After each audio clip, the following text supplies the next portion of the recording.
you've asked us some questions about voter rolls, campaign finance, where political candidates stand on some of these key issues. I'm here along with Mike Wilkinson and Lauren Gibbons. We're going to be answering some of these questions. If you have any others, while we're going through some of these things, you can drop them in the chat, and we're going to do our best to go through them. You can also visit our website to see more of these election questions, and you can also see some of these answers and subscribe to our YouTube channel to get all of these FAQs as they come out on the day-to-day.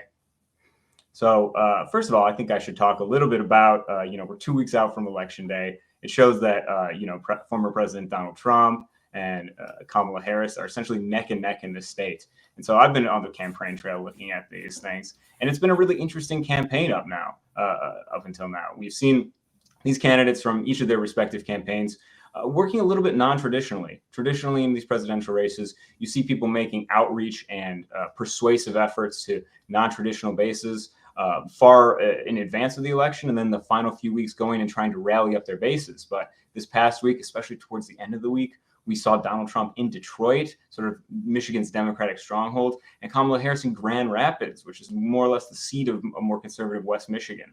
And so they're making appeals, essentially looking to further expand their outreach for Kamala Harris. This is about Republicans, independents who can't stand Donald Trump, and they are maybe demotivated to voting. She's trying to show them that there's a place for them in her campaign. For Donald Trump, he's trying to talk about the economy, inflation issues, asking folks in communities like Detroit, are you better off than you were 4 years ago? Highlighting inflation, the rising prices as examples of the failures of President Joe Biden and Kamala Harris's administration. When you look at polls here, these candidates are essentially neck and neck. It's important not to look at individual polls, especially in the final 2 weeks into Election Day, but you can generally get a better sense of where the race is at by looking at some of these averages. And if you look at the average in, for instance, 538, these candidates are within 0.2% of each other in Michigan. But also there's a secret sauce here where these averages go. In Real Clear Politics, for example, they have Trump up 1.2 percentage points, which is a little bit better. But then at the same time, we have Kamala Harris up a little bit in the average from Nate Silver's Silver Bulletin poll average. So this is essentially a coin toss of a race at this point. And these closing arguments in Michigan are really going to matter a lot, especially as we see both of these candidates returning to the state over and over again. Hey, Simon, I have a quick question. You've been all around the state, and when I look at the presidential visit map, I'm just shocked at how many dots are on the map. Does that tell us anything about how close it is in Michigan? Yeah, exactly. I mean, this is a battleground of battlegrounds. It's key for both of these candidates in terms of their own pathways to victory. And so if this wasn't such an integral state for both of these candidates, we wouldn't see them becoming nearly as much. And this is a huge change over just the past 8 years and to just how crucial this state is to winning the country. How much is it costing local governments or the people who host these events in the first place? Yeah, so that's a good question. And it's difficult to get an individual dollar figure for each of these visits just because there have been so many of them. But it can range from the thousands of dollars to tens of thousands of dollars. I think we can say with confidence that local governments in total have received costs of hundreds of thousands of dollars throughout the course of this because of the level of security and preparation that these local police forces have to go through to ensure the safety of these candidates. And it's not always the case necessarily that these campaigns are going to reimburse them. Sometimes local governments will send an invoice, and because campaigns can dissolve pretty quickly after an election, they may not always be reimbursed. Joe Biden's campaign, when he was the lead candidate, had a record of reimbursing some of these local government agencies, but it remains to be seen, I think, as the dust settles from this election season, what the total cost is something that I'm going to be interested in, what this is costing local police forces, and whether or not they're going to see some compensation for that. Interesting. So there's going to be a lot more of this finance stuff that's not going to come out until after the election has passed. Yeah, that's right, Isabel. And welcome back, by the way. Thanks. I don't know what's going on with my internet, but we're going to keep rolling. So, Mike, you did a story last week. There are 8.4 million registered voters, which is nearly 500,000 more than the number of people in the state who are old enough to vote. What factors contribute to this imbalance? Well, in 2018, the voters of Michigan decided they wanted to liberalize the voting rules and the registration rules. And at that point, if you sign up for a driver's license and you were old enough, or if you moved and went in for a change of address, there was a question on there. It said, well, there wasn't even a question. It said, you will be registered to vote. unless you check this box to opt out. And what they believe happened, and the numbers kind of bear it out, is hundreds of thousands of people who just hadn't typically registered were automatically registered. Now, is that 500,000? I mean, it seems almost fantastical that you could have more people registered than you have in the state who are old enough. But if those people then move to Indiana, Ohio, anywhere, when they moved, if they weren't interested in registering in the first place and they moved, there's no way that the state would have known that they were no longer on the voting rolls. And the other thing, and if they die, they will get a notification, and eventually they will be removed. The state has 600,000 people currently who are slated to be removed in 2025 and 2027, because once the state becomes aware that you probably don't live at the address where you're registered, they will put you on a watch list. And after you've not voted in 2 consecutive federal elections, they will remove you. So, they say the active voter list is 7.9 million, which is still a little bit above the voting age population, but it's not that 500,000. But it is a big number, and it's caused a lot of contention. The Republican National Committee has sued the state again back in March, saying you need to clean up the rolls. They did not allege fraud. What they alleged was that it costs them time and money to have to make sure the elections are secure because there's so many people on the rolls, and it costs them money and time because when they're trying to actually run a campaign, they might run into people who are not registered. And so if you're going down a block and you have a limited amount of time to get your message out, and you go to stop at 2 of the 20 doors that aren't really registered, you're wasting your time. So that was their point. But there have not been cases of widespread voter fraud because of the bloated rolls. And lots of people call them bloated, including the former state director of elections, Chris Thomas. So what safeguards exist so that we can ensure that our elections are free and fair given these bloated voter rolls? Yeah, I can speak to that a little bit. So one of the big protections is that to determine whether a voter is actually the person that is voting, there's a signature requirement. And so if a clerk or a local election official doesn't think a signature matches up, if they believe that someone is trying to falsify or impersonate a voter, they can go in, they can flag it, and they can require that person to come in or otherwise verify their identity before that vote is counted.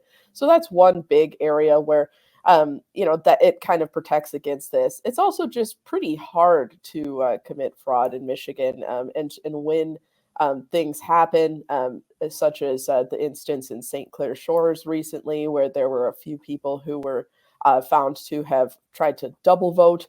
That was quickly caught by election officials. It was forwarded on to law enforcement and authorities. So while there are instances of attempts of fraud, it's very rare. And the other unique thing about Michigan that contributes to this and makes it very difficult to falsify or otherwise interfere with elections is just because our system is so localized. Each individual municipality has control over its own elections. So you would have to interfere with every township and city around the state to have any major widespread impact, if that makes sense.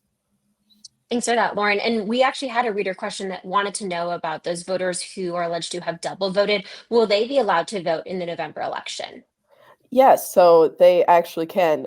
Innocent until proven guilty here. If you have committed felony, if you're in jail, you're not allowed to vote from prison. But if you've been charged with something, that process is still ongoing. So they could technically still vote, but they cannot vote twice. Which is the whole reason they are in trouble in the first place, right? So Well, yeah. some voters have already made up their minds. We have more than 1 million Michigan voters as of this morning have already submitted their ballots, whether that's absentee or early. What does this mean for the election? Well, it means a lot of people have already have made up your mind, as you pointed out. In 2020, we had 5.5 million people vote. It was the most ever. So we're approaching 20% of that number right now. And I'm sure by tomorrow, it will be 20%. There's a lot of interest here. A lot of people think, oh, this is going to benefit Democrats over Republicans. They're more likely to vote absentee. Well, that trend has changed a little bit. Republicans have, looking at numbers from individual counties and municipalities, Republicans are more likely now to vote absentee, not in the same numbers, but if they vote absentee or they vote early or they vote on election day, it's all the same. It's all whether or not their vote is cast in one way or another. So I don't think we can look at that million and say, oh my gosh, the Democrats have such a lead. It just means a lot of people are really interested in this election, as we would have suspected.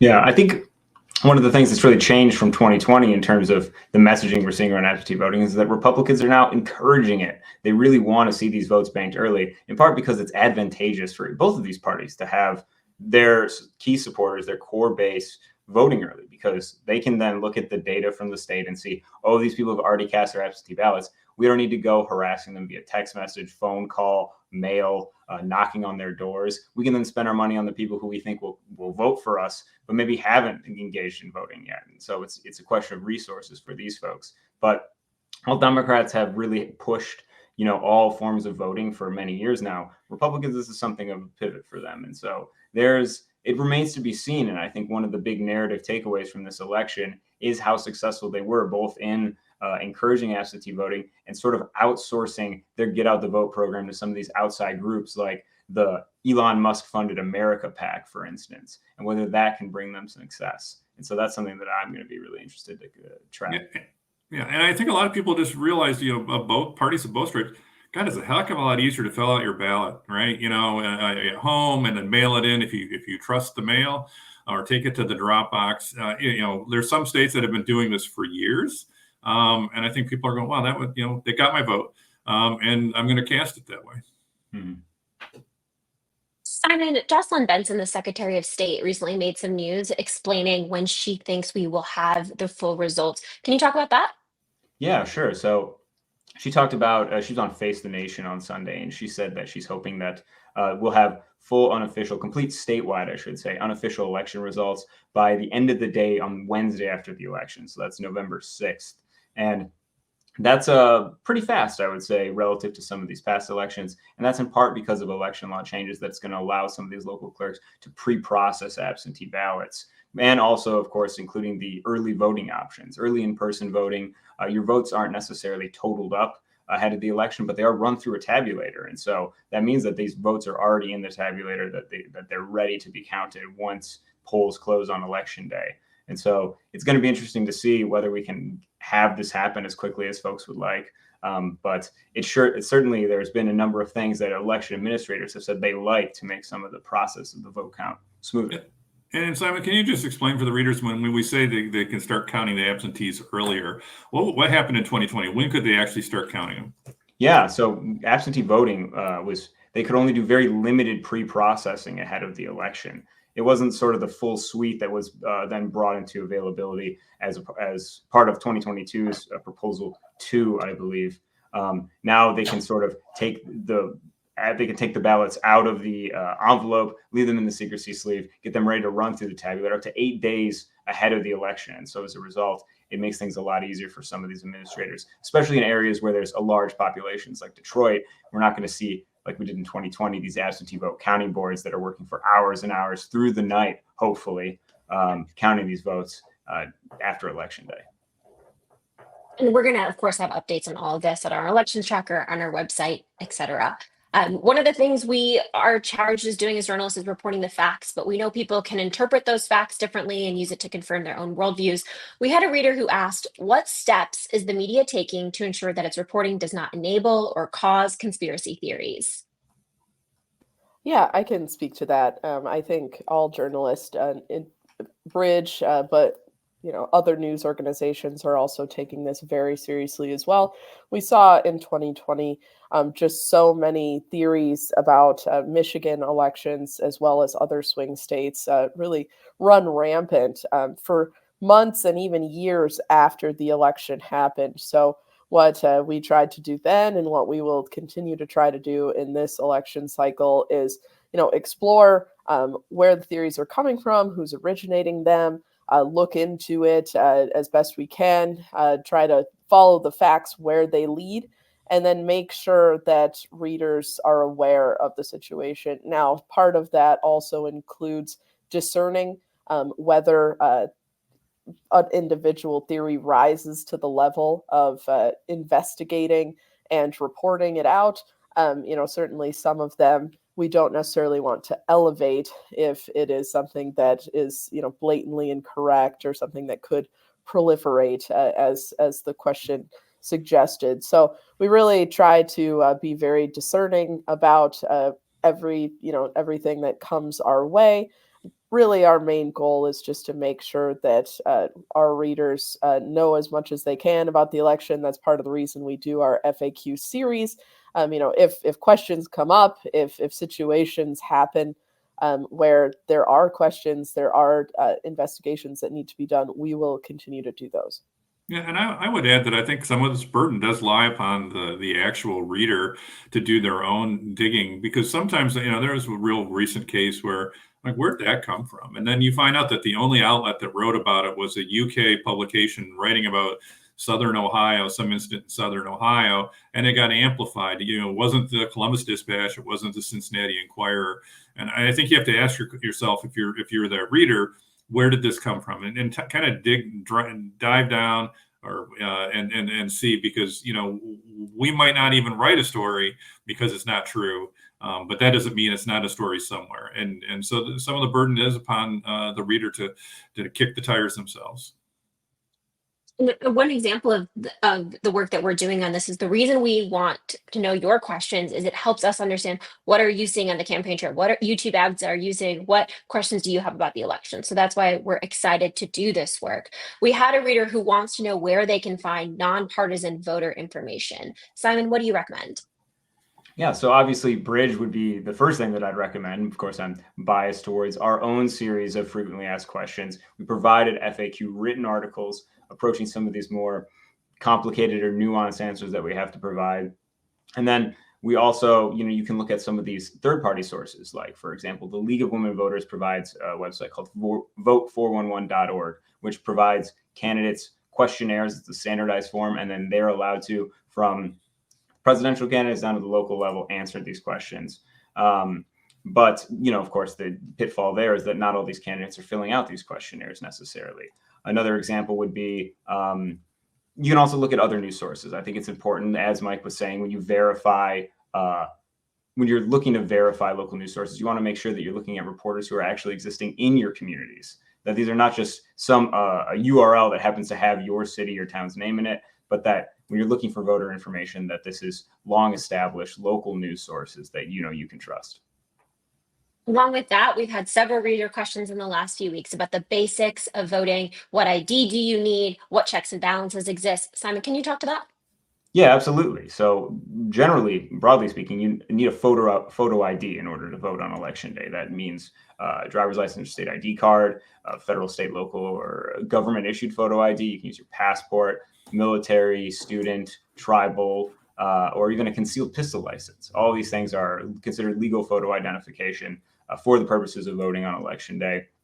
Even if you don't have a voter ID, you're able to sign an affidavit of voter without photo identification. And this is where some people take issue with this. People who are skeptical about the legitimacy of our election say that this isn't good enough. And what election officials turn to in this regard is that if you sign this and you lie, and that you're not a U.S. citizen who is, eligible to register and vote on election day, that you're committing perjury and that this is against the law. And that then they're going to, provide post-election audits, hopefully, and catch these individuals. That's generally the main form. And I know that we had a question about whether or not undocumented immigrants can use a driver's license to register to vote or use a driver's license to cast a ballot on election day. And the answer there is simply no. And that's in large part because undocumented immigrants in the state of Michigan cannot get driver's license. This has actually been an issue that immigration advocates had for some time. But as it stands, it's just simply not possible. Right, and we'll include more information in the chat with our previous coverage on this question. We also had a reader who wanted to know about what candidates are saying about abortion. They specifically asked about U.S. Senate candidates Mike Rogers and Alyssa Slotkin, and then the congressional race between Tom Barrett and Curtis Hertel. Yeah, I'll speak more broadly to this because this is a common theme up and down the ticket, regardless of who is running, but I can also get to those specific candidates as well. Generally speaking, Democrats have really been pushing hard on Republicans' record on abortion, following up on obviously the 2022 ballot initiative to codify abortion rights in Michigan state constitution, following the overturning of Roe versus Wade federal abortion protections. So that has been a very common theme from Democrats across the campaign trail, questioning anti-abortion records of, for example, Mike Rogers, Tom Barrett, etc. Republicans have kind of evolved their position on abortion. Certainly in Mike Rogers' case, he has said, regardless of his personal views, he will, let the state decide, let Michigan's ruling stand on abortion. He's also highlighted, his support of IVF. It actually was a very contentious moment in the most recent U.S. Senate debate between him and Alyssa Slotkin, and Slotkin was questioning his sincerity on some of these positions. So that's been a common theme. Republicans are having to defend their positions on abortion, and a lot of them have been saying, we heard what voters had to say. We'll let the state opinion stand. But at those federal level, if there were to be, for whatever reason, a federal vote on an abortion ban, that is where Democrats are saying, how serious is their commitment to the 2022 initiative? For sure. And our colleague Jordan Hermany wrote a story just a few weeks ago talking about how the two parties have changed how they talk about abortion since the fall of Roe. And so I think that's a really interesting place to look if you're looking for specific candidates' positions on abortions. We also, as we've mentioned many times over this call, have all of our previous FAQ shows on our website. Our YouTube channel also has that. And then we have written stories as well for some of the most common questions we're getting, or those questions where there's a little bit more of a complicated, we can't put it into a 30-second soundbite. So we want to direct you to there as well. Thank you all for bearing so much with me and my internet issues today. We've also talked about voter IDs. We talked about bloated voter rolls. We've talked about candidates' positions on abortion. We've talked about how Michigan is still a place where presidential candidates are visiting all the time. And we've also talked about how to find the most accurate and informative poll information you can find. If you have more questions for our reporters, you can go to our website, bridgemi.com, where we'll answer more questions next week. Thank you so much for spending part of your morning with us, and we'll be back next week.